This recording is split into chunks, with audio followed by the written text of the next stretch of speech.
all. I'm Darlene, and I'm here to introduce the next guest on the Dawn Reed Show. Her name is Joan Wurst, and she was a cowgirl that had a dream, and that God gave her that dream, and this is her journey. Now, I just want to tell you that you know for your own self that you couldn't possibly tell your story in 26 minutes. So there is a part 2 to this that you don't want to miss. And it's awesome. To me, in my opinion, it's like a love story, and I know it's going to bless your hearts. So without further ado, I'm going to introduce you now to the host of the show, Mr. Don Reed Sr. Thank you, Darlene. Thank you so much for that introduction there. We appreciate it. You know, ladies and gentlemen, if you never saw our program here before, I want to say this. Listen to this one, because it is amazing what people can do at their ages, hers and mine. But anyways, welcome. And my guest is Joan Wurst. And Joan, where are you from? Erie, Pennsylvania? Or? Originally, I live in Union City. Okay, and we're going to talk today about some things that at certain ages you should be quitting, but we're not. And that should be encouraging all of you out there, people, okay? So anyway, Joan, we've known, maybe 10, 20, 30 years, right? Probably 30. 30 years, yeah. And I've done your tax return, too. Yeah, that's how we met. Yeah, and you know, I always do your tax return by face because I can't understand your writing. Oh, nice one. No, that's why people need to laugh today. Do you know that? Oh, I do. In your life. I do my share of it. Do you? I do. And it's encouraging, too, right? Oh, it is. Said laughter it's so is uplifting. Medicine. Exactly. The Bible says so. Laughter is medicine for the heart, right? So now, Joan, when you grew up and so forth, can you tell me real quickly how you met the Lord, maybe, or whether it be gradually or how, okay? How you were raised and so forth? Well, at the very beginning, my mother was a Christian and saw to the fact that we were in church all the time. Most of us, she had 6 children, and 5 of us were born at home. So I was born on Friday the 13th, and I'll bet you I was in church on that Sunday. She just always had us there. So I grew up in the church. I learned Bible verses. I was a whiz at sword drills. I did all these things. I was about 8 years old, I can remember, when I'd heard enough that I knew that I wanted to go to heaven, and I knew that I had to be saved. I had to have Jesus in my heart. And as an 8-year-old, I knew that that's what I had to do to make heaven, and that was good enough for me. So I made the commitment. I said the prayer. I asked Jesus into my heart. But I think I did it for safety, per se. And as the years went on, I continued my practice of going to church. Well, I grew up with a love for horses, undeniable love for horses, any animal, but horses in particular. When I was 13, my parents finally gave in and got me a pony. And I spent all my time on that pony. And through that pony, long stories made short here, I've lived a lot in my life. I met my husband through horses, my husband-to-be. And he was a cowboy, a genuine calf-roping cowboy, just what this little girl wanted. And he went to rodeos. Oh, my goodness, a dream that I... Did he teach you to ride? No, I was already riding. My pony taught me that, trust me. There's stories about that. But no, I was riding. I met him because of that. I met him at a horse show. Okay. And his family would go to rodeos on the weekends, and I finally talked my mother into letting me go along. Well, then I got excited about rodeo, and I wasn't spending as much time in church. We got married. We had kids right away. And we had a home, and horses and roping was still a part, and I was starting to get into barrel racing and training horses at that time. And the Lord spoke to me about belonging back in church. I had a sister who never wavered from the practice of being in church, and she started nagging me to go to church. I mean, she nagged me to go to church. So I said, all right, I'll go. And I did. Well, my husband worked hard and long and wasn't as interested in it as I was, and so he slept every Sunday morning. And I I had quite a way with words, and my mouth was always running and saying whatever it felt like, I guess. But I would go to church, and everybody there knew that by the time I got there, I had taken care of X amount of horses, X amount of cattle, X amount of dogs, 2 little boys and a baby girl, and got ready to go to Sunday school and church while he was home in bed. I didn't hide it. Everybody knew it.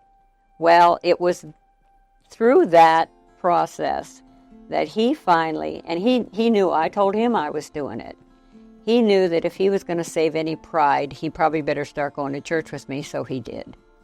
And by doing so, through an evangelistic meeting one time, he gave his heart and soul to the Lord. Were you just progressing in your life too, as far? I was progressing, little by little. So reality is really coming now. Well, after I went back to church, this same sister asked me to go to a Bible study. And my first thought was, oh, boring.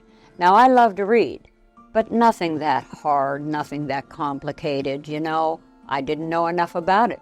Give me a verse to look up in a sword drill, I could find it for you, but I didn't pay much attention to the rest as far as really knowing what was in there. So I agreed, once again, to go. I said, I'll go to one Bible study. Don't ask me to go to any more. I went to that Bible study, and from that moment on, I went to every Bible study I could find the time to go to. That really was what started to transform my life. You more or less became born again then, exactly. Right? Even though we're a nice person. I made a commitment at that time, a real commitment. You didn't know Jesus personally, but you... I didn't, you know. Yes. That's what I was missing. I didn't have that personal relationship. I used to hear the verses and sing the songs. I recorded the song, What a Friend We Have in Jesus, but it didn't mean to me what I knew it should. Weren't you singing one time? I sang twice on shows for you that. before. Okay. Yeah. Yeah. So that's sort of where the reality came, right? And then, And then let's talk a little bit about the land and the shows that you've done on it, right? Well. And now the reason I want to say that, you end up writing a book later on, right? Yes. Okay, and I want to bring that up and tell you why, a little bit about that. Is that okay? Okay, now, absolutely. I know that you're going to laugh at this, I think, but I'm going to hold your book up here because I like it so much, all right? But thank you. This here, this is so funny, and I think you're going to laugh with me at it. Look at that, and there's a hat on there, right? Yes. That's a woman's hat, or is that a cowboy hat? It's a cowgirl hat. Oh, cowgirl. Well, I happen to have a hat that my friend Bill... Yeah, I was going to say, that looks so familiar. Yeah, he gave it to me, but yes, I was going to ride a horse. He said, nope. Yeah. And I'm so sad. Well, I wouldn't have done it. Yeah, that's so cool. Anyways, and this is where eventually this book will be talking about, okay? Yes. You started at your home and everything, and riding horses and everything now. Could we just go into that, you know? Yes. Now you're a Christian, you're born again, you're a churchgoer all your life, and you didn't know Jesus personally. Right. And then I come along and meet you and so forth, and I read this book, or I read some of, you know, it's hard to me to read everything in the book, you know, but where can you get this book at? Barnes & Noble, or you can get it on Amazon. And Amazon, okay. So that's a little bit, we'll talk about that later. Now, tell me on that, now, I've been on your farm up there one time, one of your videos, okay? I'll take this off, so. Okay. Yes, bringing back too many memories. Huh? Bringing back too many memories. Yes, but anyway, go ahead. Tell me about this. Well, we lived on a little place. We had a big house, but we didn't have any acreage. And through a chain of events, we found another place out in the country with just a barn and acreage. We had 150 acres. And able to move out there by way of first living for 6 months in a truck camper and 2 years trailer. And then we finally got into a house. In my life, I never dreamed I'd have a new house, but there wasn't one there, so that took care of that dream. And once we got out there, we started building other things. We built barns, we built an indoor arena, we built outdoor arenas, because we were really getting into rodeo at that time. I was barrel racing and Bill was calf roping. And we were rodeoing professionally in the area. And a friend of ours told us about this place called Circle C Ranch in Delavan, New York. And we met up with them, and it just changed my life completely. Reverend Wes Aram was the leader of that camp. He had been president of Youth for Christ in Canada for 7 years. He worked with the Billy Graham Crusade. Just an amazing, amazing preacher, and I got to sit under him for over 20 years. I traveled with him and sang at evangelistic crusades and so on, and there's where my growth really began. And they had a rodeo up there. They called it a rodeo, and it was just the silliest little thing. And where was that at? In Delavan, New York. Okay. They still have a camp there. It's a Christian youth camp, and they have horses there and so on and so forth. Well, they called it a rodeo for when the kids' parents came on Saturdays to pick them up from camp. They would watch the kids do different things. Well, we were able to show them a real rodeo, and through another Christian family we met through them, we put on a full-fledged rodeo there every weekend for about 18 years. At your place? No, this is in Delavan. Okay. So we were doing this, and then Bill and I were teaching teenagers on Wednesday nights in our local church.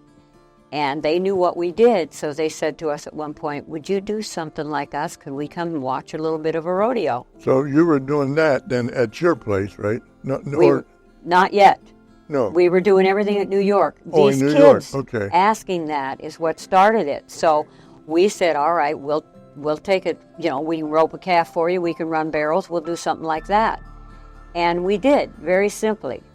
And they brought a busload of kids from one of the other churches in our affiliation, and we had quite a little crowd there, and they all loved it. That was in 1984.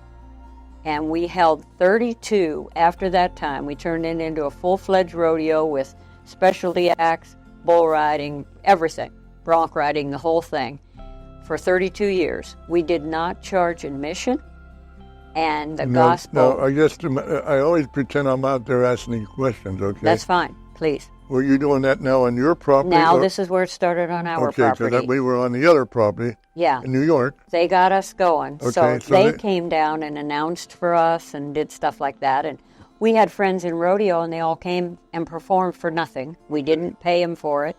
They came and did it. And we had a full program rodeo. Just once a year. But during that rodeo, every one of them, at an intermission time, and right after intermission, we had someone give the gospel of Jesus. We had the strongmen that you've seen on TV. They were there. We had NFL football heroes that came and spoke. We had all kinds of people come and tell their story of what Jesus meant to them. Just on a quick, you'll keep that on mind right now. But if I was out there, you are an example. It's not a drunken testimony, divorcing testimony. We all have problems in marriage, okay? But so forth. Don't get me wrong. But this is why there's somebody out there that has talent like that, or similar like that, or has ground like that, and they could use that if they wanted to use that. It would help somebody to get children out, and that one of the beautiful things like that is probably because you've got children, right, coming. And then, we did things for them. And then if they came, then they would bring their parents. Well, everyone likes a rodeo. That's what I mean. All ages. So now you've got an opportunity to bring in souls that never been saved, right? And you put the money up. You never had to take it, or did you take a collection at that? We did take a collection. Okay, now, so all this, to me, this program for you really is to get somebody out there that has talent, that they're not using it. God has a plan and a gift for all of us. There you are, a plan and a gift, right? And you know me, I'm very happy that a lot of people are not even witnessing. They've been to church all their life and never invited anybody to church. They never went to a Bible study. They're going to church, maybe like you were, and they think they're saved. They're not sure they're saved or whatever. And I think this program is that I'm trying to get out here today is, wow, maybe I have some of that hidden talent if you want to call it, right? And you could start somewhere and use your land or whatever to spread the gospel. Doesn't that make sense, Joan? You know, I want to jump in here, Don, Go ahead, yes. and say something that I was just talking about with someone else recently. I had a lot of dreams. I grew up very insecure, very, very low self-esteem. It was always about me, which is why the title of the book says it wasn't about you, Joan. It was about God and what He wanted from me. But I just couldn't, I was always trying to make people like me. I was trying to find ways to achieve. I'm an overachiever. I'm a perfectionist because I want to make people like me. And I really, that's what I wanted to do with everything. When I was in my 20s, I had an uncle who spent a lot of time in the bars, and one of his best friends was a guitar player in one of the biggest known country western singers of the time, played for him. And they asked me to go to the bar with them, get a couple beers under my belt, and sing, and I could really go places. Well, in my insecurity, I wanted to go those places. I wanted to be somebody. People would like me. People would notice me, recognize me. And I'll tell you right now, some days, Dawn, when I'm having my devotional with the Lord, I cry in appreciation for Him never letting that happen. So you never did that? I never did that. Because you now are a Christian. God just, even when I wasn't living for Him as I should have, but I knew I loved Him, He was so patient with me. He kept me from things that would have harmed me. Well, doesn't that just back up where you were a progressive Christian? Absolutely. And growing? I was growing. Now, if you wouldn't been to that point, you would have gave in to that opportunity, shall we say, money and whatever, right? Yeah, money and fame. And do you have any tapes of you on your singing? Did you ever have any tapes of you? I made 4 recordings. You did? I did. And how about but they're still in cassette tape. Is there any tapes that you have on the rodeo up at your house? At your place? Those, we have some, amateur ones that people took. But another thing I want to tell you, just jumping off the road here a little bit. Because of the rodeo, I had a lady call me one time and asked me for directions to the rodeo. And I said, well, where do you live? She said, in Union City. Well, I'm 4.5 miles outside of Union City. And I thought everybody knew where the rodeo was. Well, she didn't. Long story made short. She and another lady were starting a little Christian outreach. And they had kids come to their house and stay overnight and have a little Christian camp. And they were looking for a better place to do it, a bigger place. Well, again, there's so much to say that I don't have time for. But it ended up that they named themselves Camp Halo. They catered to children. They never charged a fee to come to camp. They catered to children that were left home while parents worked, that maybe didn't get enough to eat, that maybe broken homes, just all kinds of things. They had some cabins built, and they had up to 70 kids a week come out to our place and run. Well organized, well taken care of. They used it was ours at the time, our place, our ranch, for God's glory for 10 years. They held that camp at our house. So it was because of you because of us getting into that rodeo. Some plant? Yeah, the rodeo led them to ask me how to get to it, which led to 10 years of Camp Halo. Wow. God is amazing how He puts things together. Are they still now, or they stopped? No, they've moved to a better place, a bigger place, and they continue. Okay. Now go ahead, you continue on whatever it was, Well, I just wanted to say that was another byproduct of the rodeo. But the rodeo became quite big, and like I said, we did it for 32 years, and Bill got very sick with Alzheimer's, and we couldn't keep it up. I was his sole caregiver. I had too much to do to keep up with the rodeos, so we had to abandon them. And when did he decede, Bill? Well, he died in 2016. 2016. He'd had Alzheimer's, been bothered with it for well over 10 years. Now, when you were involved in that, because we got time for the next show, we're having you back, okay? You know that. Okay. and we get time for the next show. I think God has brought this amazing opportunity to me to show that you're still active up in your farm up there? I'm not doing the horses anymore. Okay, not doing the horses. That's another story. But you still, is your land available for some of these people? Oh, yeah. I actually this morning in my devotional time with God, I said, please find a way to use this property for your honor and glory. There you are. You just said the words that God has told me to bring up to, right? You're saying that this land in your area, up in Erie, right, or Union City, is available to somebody, maybe, right? Whatever God has in mind. Whatever God has that plan, right? I'm not using the facility as much as I did. Yeah. I also had surgery while Bill was just in the first stages of this Alzheimer's, and it led to more serious blood clotting for the second time in my life that God spared me from. I should have died.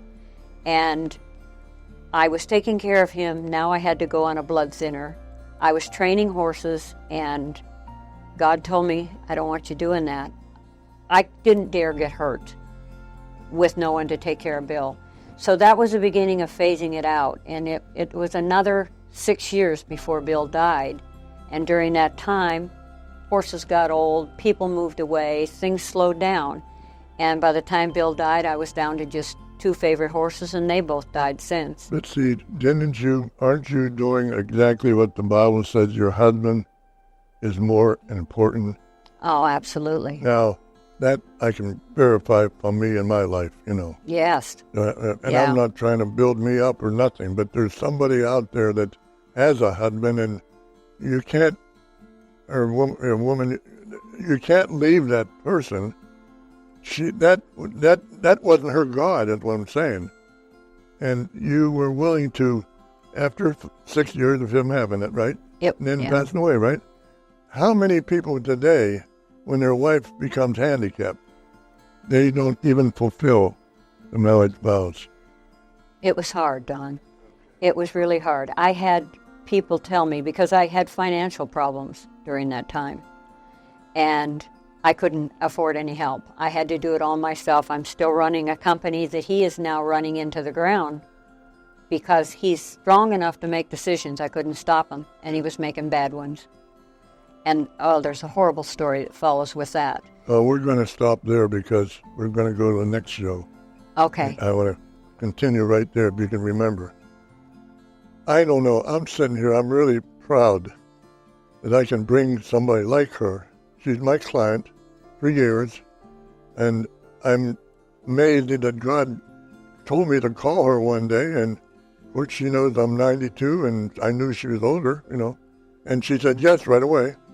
And then she brought this show in and let you know out there's somebody that might have a bunch of children or kids or something that they want to use your land, or I don't know, picnics. Is that possible? Or no, I can't do that kind of stuff. I'm looking for God to use it for some sort of...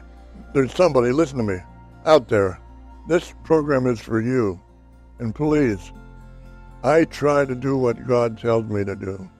And I think it's amazing what you've said so far and where you're going. Sometimes we don't realize that I can't go like this. Nice going, Dawn. Now, that's pride. Absolutely. But you are here, it's in a sense honoring your husband and honoring God's laws. And that's what I want to end up with. And where do you stand? Maybe your husband has the same disease that my wife has now, or her husband has, but I'm not giving up. I'm still praying for her.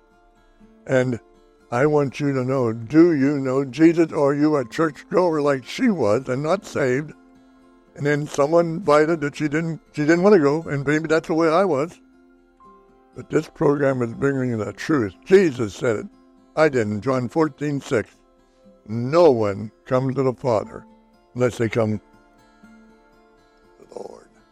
Do you know the Lord? Do you know Jesus personally? You can go out and talk all day long about the Steelers and the Browns, but you can't talk 5 minutes about Jesus. And you go to your annual meetings or shows or whatever you want to call it. Christianity, church on New Year's or Sunday, whatever, There's various, and going to church is good. Because she was raised in a church, but she didn't know Jesus. Watch next week's program, please, because we're going to get into some things that at our ages, I call it Grandma Grandpa Day, right? But God can use you and me, but you have to know Jesus personally. Do you know him? Say, yes, I know him. And say, Lord, I believe that Jesus is the Christ. I believe he died for me personally. That make it personal. Arose from the grave. Wow. Walked on this earth, ascended to heaven, and say, Lord, now, Lord, thank you. I confess all my sins, Lord. I want my name written in the Lamb's Book of Life. I don't even know what that means. Say, Lord, thank you. Now thank him. And God will take you right where you're at. I'm telling you, he took me out of the gutter. He took her, even though she was religiously indifferent than me. I wasn't going to church. He can use you. Ask him right now and say, now thank him. Say, Lord, I thank you. And get up now. Here's the thing to do. Pick up the Bible and read it. Or find a church. I'm telling you, people, time is getting short. The Lord is coming soon. And I'm going to ask you the question, are you ready? I believe this program here is going to touch more people. And I don't mean it to glorify me or our program at all or her. That there's people out there that don't know Jesus, and they're going to church like her. Call that telephone number in the train, and we ask this right now. Lord, be with us in Jesus' name. Amen.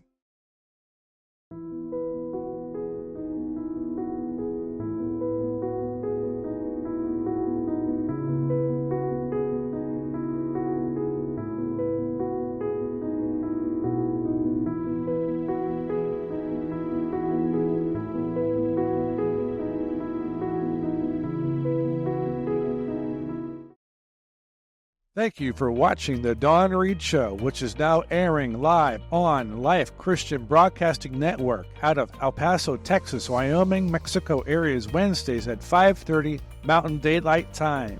If you have a question for Dawn Reed, please call us at 724-977-2247.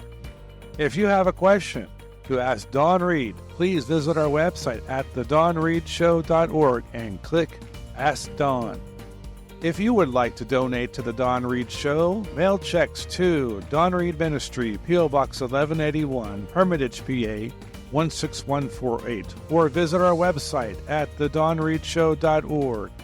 Donate today online at thedawnreedshow.org. Just click on Donate Now. Now download the app Life Christian TV and watch it on all your devices. Watch live Wednesdays at 5:30 p.m. Mountain Daylight Time, 7:30 p.m. Eastern Daylight Time on lifechristian.tv. Watch live. Download the app on mobile devices, Life Christian TV. Now introducing a new way of interviewing with Dawn Reed through the internet using live stream from our studio to your home. Thank you for watching The Dawn Reed Show. We look forward to hearing from you very soon. This program was produced by In His Hands Productions, LLC. InHisHandsProductions.org. Thank you, and we'll see you next time.